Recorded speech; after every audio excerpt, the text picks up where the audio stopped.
Pandey coaching की पाठशाला में आज पुनः आपका स्वागत है।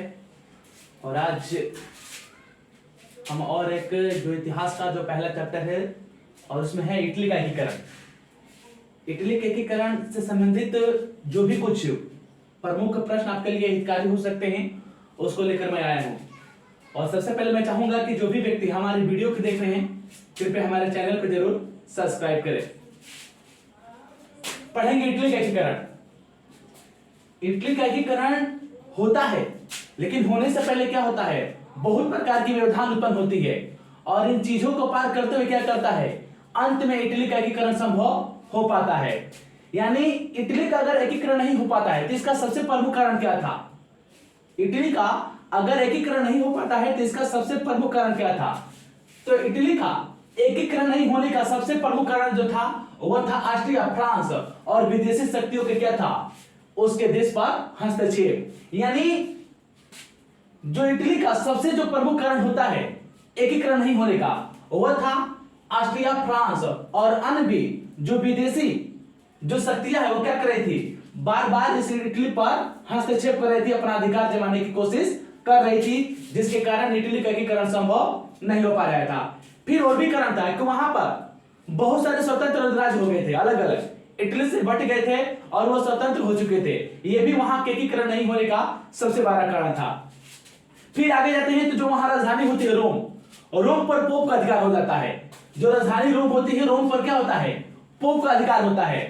और पोप चाहता था कि इटली का एकीकरण हो तो उसके नेतृत्व में हो, किसी और के नेतृत्व में ना हो। यानी इटली की राजधानी रोम पर पोप का अधिकार होता है और पोप चाहता था कि इटली का एकीकरण हो तो उसके नेतृत्व में हो, किसी और के नेतृत्व में ना हो।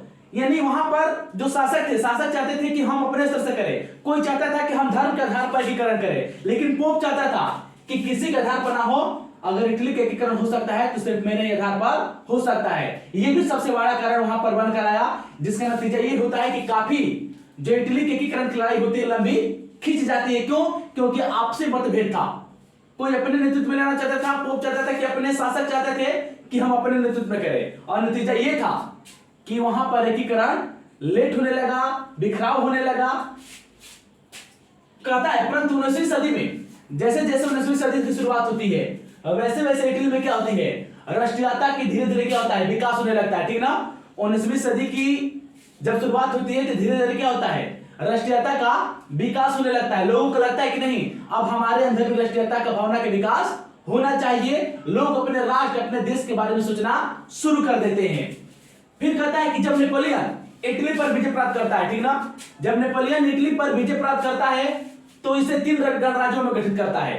नेपोलियन जब इटली का फतह करता है, ठीक ना, तब फतह करने के बाद इटली को क्या करता है, 3 गणराज्य में गठित करता है।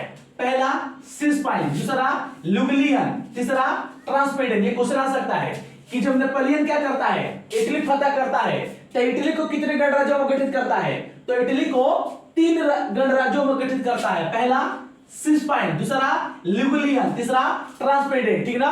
और इस प्रकार से क्या करता है, इस प्रकार से वह इटली को 3 गणराज्यों में क्या करता है, एक तरह से गठित करता है। ठीक ना? और फिर कहता है कि नेपोलियन, ठीक ना, नेपोलियन का फिर पतन 1814 में होता है।